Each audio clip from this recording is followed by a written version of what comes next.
Жоғары сот кеңесі жанындағы сот төрелігі академиясы референдиат курсының екінші кезеңін бастайды. 2025 жылғы 23-30 сәуір аралығында курстың қылмыстық және қылмыстық іс жүргізу заңнамасының нормаларын қолданудың теориялық және практикалық аспектілері атты келесі кезеңі басталады.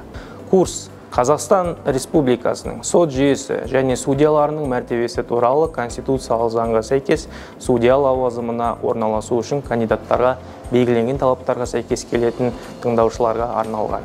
Курстың мақсаты тыңдаушыларды қылмыстық және қылмыстық іс жүргізу заңнамасының негізгі нормативтік ережелерімен таныстыру. Курстың ұзақтығы 18 сағат, аптасына 2 рет 14:30-дан 18:00-ге дейін. Оқу форматы онлайн, өтініш беру мерзімі 2025 жылдың 21 сәуіріне дейін. Оқу қорытындысы бойынша сертификат беріледі. Қатысу үшін тыңдаушының өтініші мен сауалнамасын жолдау қажет. Толығырақ мына телефондар бойынша 71 08 49 7701 788 68.